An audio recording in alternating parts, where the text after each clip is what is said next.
많이 어렵지 않아요. 공통 수학 1에서. 앞에 내용 근데 많이 까먹었죠?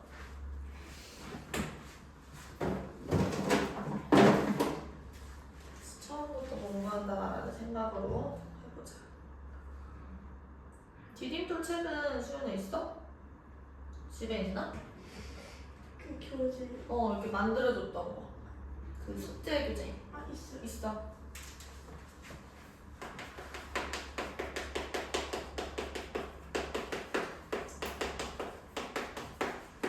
자, 방정식이라는 게 얘들아 이제는 대답을 할 수 있어야 된다. 방정식이 뭘까요?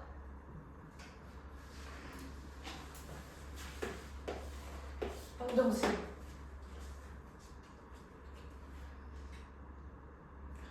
뭐 중에 하나야?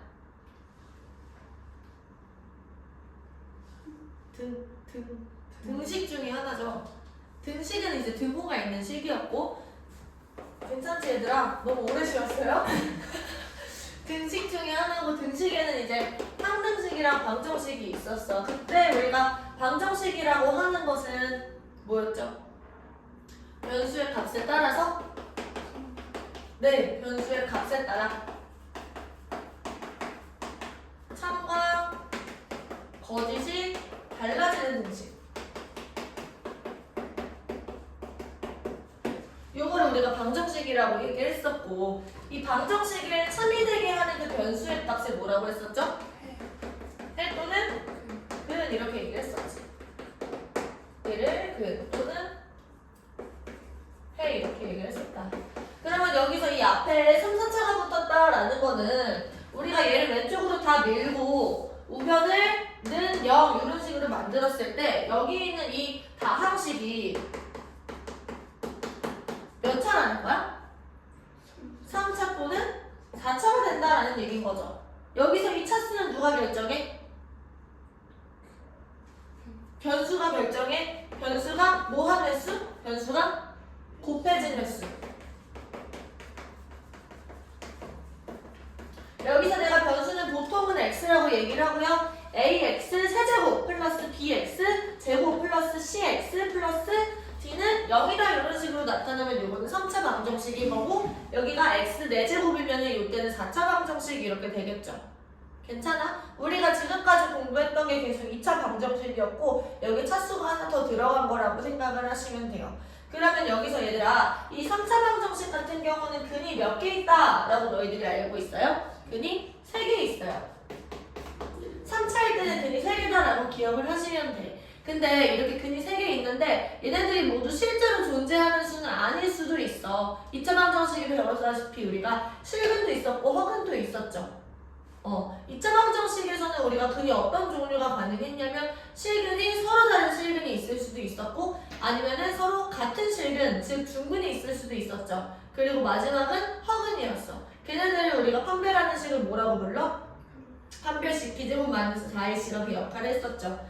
괜찮을까요? 지금 내가 나눠준 교재 3, 4차 방정식 여기 내가 필기한 게 써있네요.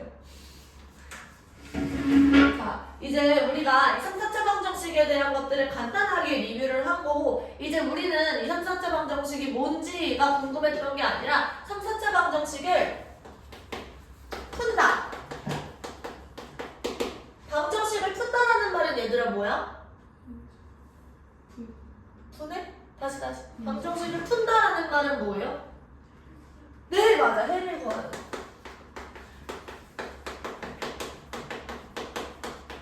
그래서 우리가 지금부터 공부할 건 뭐냐면 방정식을 푸는 방법에 대해서 얘기를 할 거야. 그래서 해를 구하는 방법에 대해서 우리가 연구할 거라는 거지. 근데 다시 돌아가면은 해라는 거는 방정식을 참이되게 다시 이 등호가 성립되게, 그럼 다시 무슨 얘기냐면 다항식이 0이 되게 하는 변수의 값인 거예요. 괜찮아? 다시 해라는 거는 다항식을 0이 되게 하는 변수의 값인 거죠. 이거를 우리가 이제부터 구해보자 이거야. 어떤 형태일 때? 이런 형태일 때. 그래서 제일 첫 번째로 쓰는 방법이 뭐였어 얘들아? 가능하면 이걸 제일 먼저 하는 거야. 뭐였지 건우야?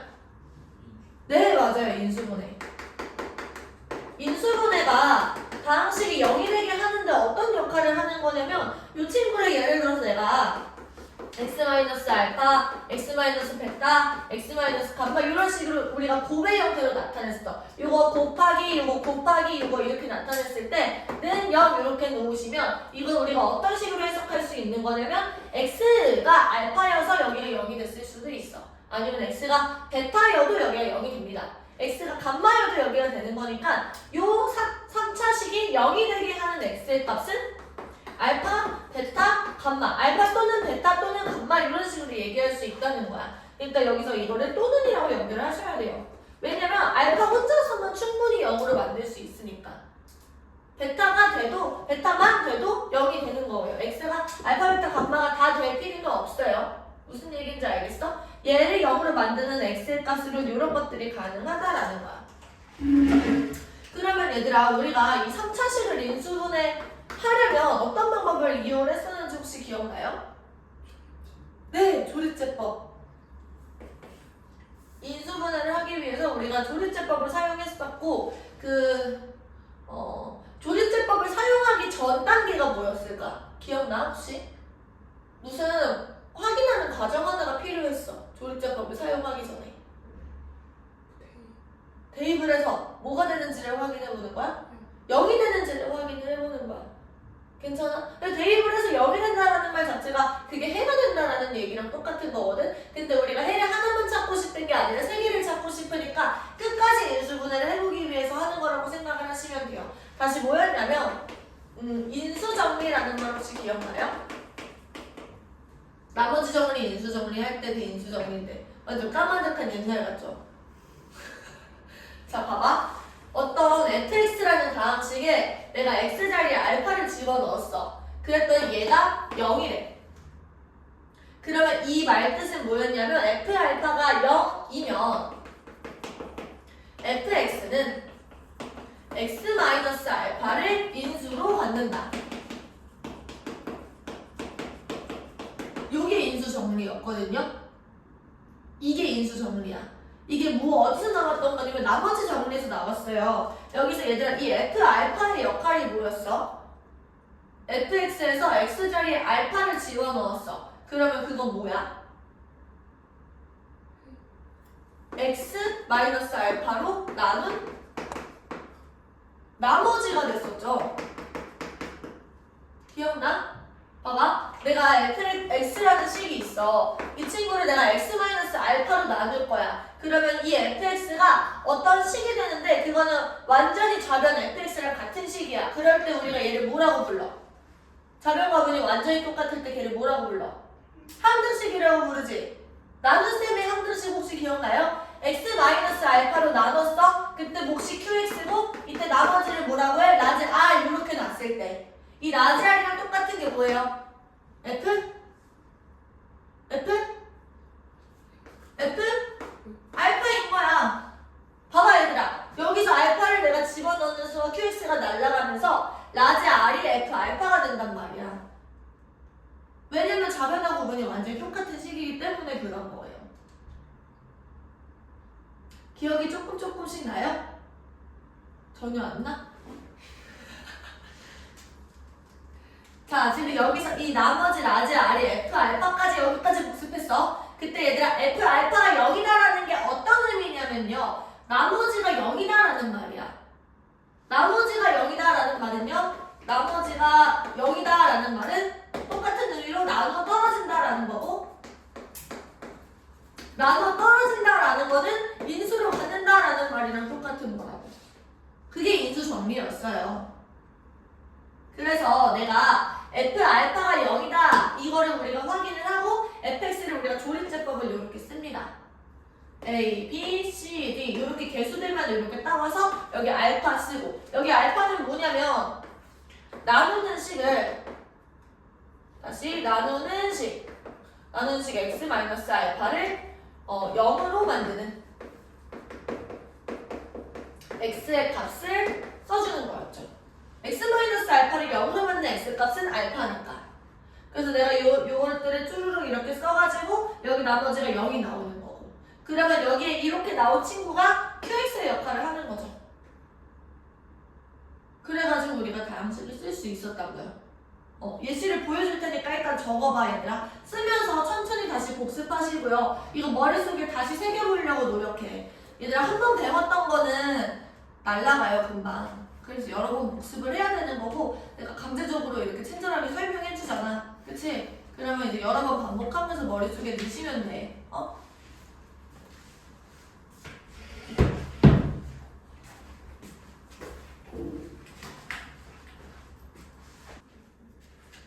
거기에 인수정리를 이용한 흡수차 방정식의 풀이를 하고 있었던 거거든?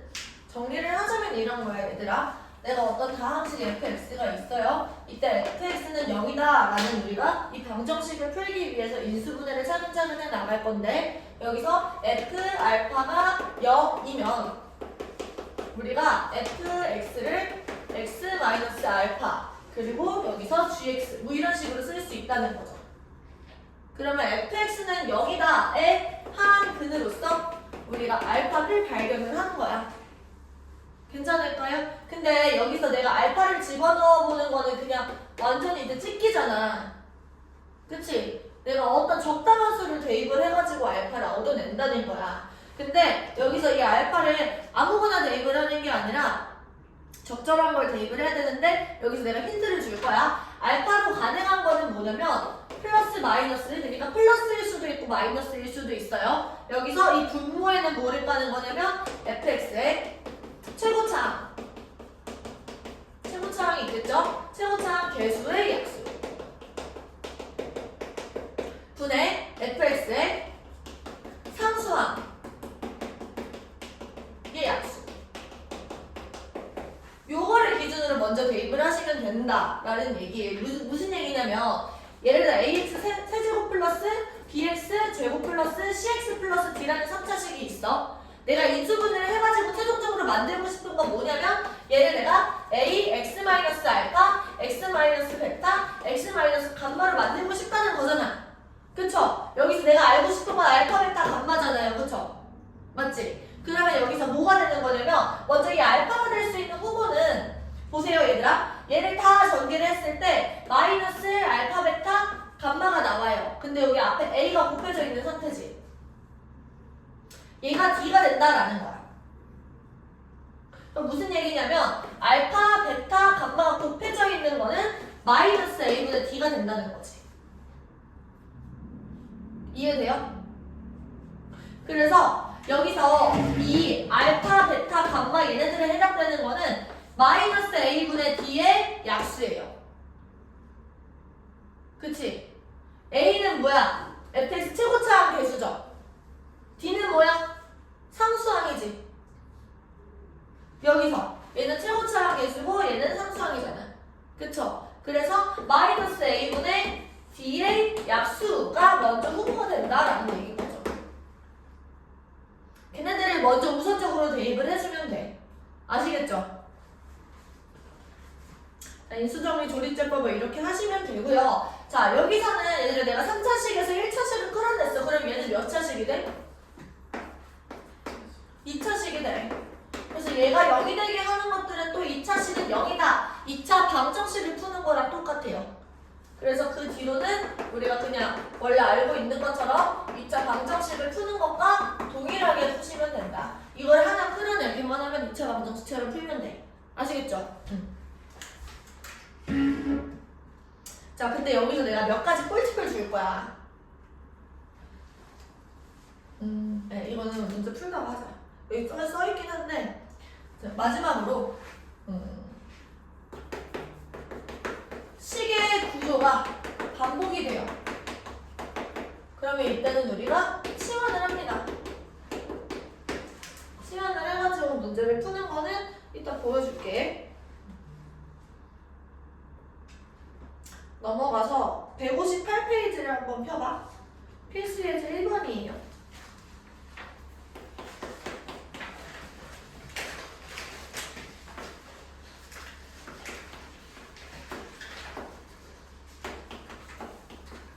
우리가 지금까지 3차차 방정식을 푸는 방법을 배웠고 이제 본격적으로 우리가 진짜로 4차 방정식을 한번 풀어볼 거야. 이번엔 얘를 한번 풀어본대요. 그러면 얘들아 여기서 우리가 x 자리에 적절한 걸 대입을 해가지고 0이 되는 친구를 찾을 거야. 그러면 지금 뭐냐면 여기서 최고차항 개수는 3이죠.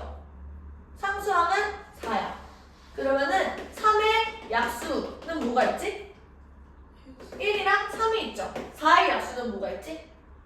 1, 2, 4가 있죠. 그래서 플러스 마이너스. 우리가 여기서 플러스 1, 마이너스 1, 플러스 2, 마이너스 2 이런 것들부터 먼저 집어넣어 붙는다라는 거예요.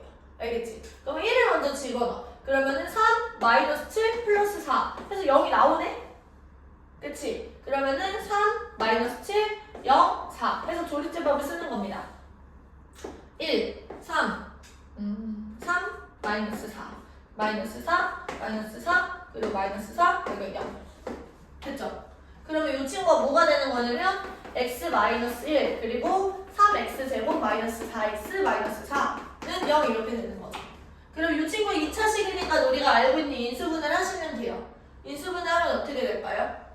여기가 3, 1, 2, 2 이렇게 하시면 될까? 여기 마이너스. 그러면 얘가 x 마이너스 1, 3x 플러스 2 그리고 x 마이너스 2가 0이다 이렇게 되는 거지. 그러면 여기서 이 방정식을 푸시오 이랬잖아. 푸시오라는 말은 뭐랑 똑같다 했지? 뭘 구하는 거야? 해를 구하는 거야. 그래서 만족시키는 x값을 찾아내면 1 또는 마이너스 3분의 2 또는 2 이렇게 된다라는 거죠. 그래서 얘네들은 전부 다 지금 여기 안에 들어있는 거 괜찮아? 그래서 여기 안에서 먼저 찾아주시면 되는 거예요. 알겠지? 근데 얘들아 내가 아까 전에 꿀팁이라고 설명해주고 싶었던 게 뭐냐면 여기서 모든 개수의 합을 싹싹 더했을 때 뭐가 나와? 모든 개수의 합이 얼마야? 0이야. 그러면은 내가 모든 개수의 합을 넣었다라는 거는 F1이랑 똑같은 거거든? 그치? F1이 0이라는 말이랑 똑같고 이 말뜻은 뭐랑 똑같은 거냐면 x-1을 인수로 갖는다라는 말이랑 똑같은 거예요. 그래서 1을 대입을 해봐도 괜찮고 아니면 모든 개수의 합이 0이다라는 게 한 번에 보이면 x-1이 무조건 인수로 갖겠구나라고 바로바로 생각해도 괜찮아. 속도에는 많이 차이가 않겠지만 약간 너희들한테 수학적인 감각을 추가해주고 싶어서 얘기를 한번 해봤어요. 그럼 하나 더. 만약에 이게 첫 번째 꿀팁이고요. 두 번째. 홀수차 항들의 개수합과 짝수차 항에다가 상수항 개수의 합이 만약에 같아. 예를 들면 이런 거야. ax 세제곱 플러스 bx 제곱 플러스 cx 플러스 d가 있어요. 여기에서 a 더하기 c랑 b 더하기 d가 같은 상황인 거지.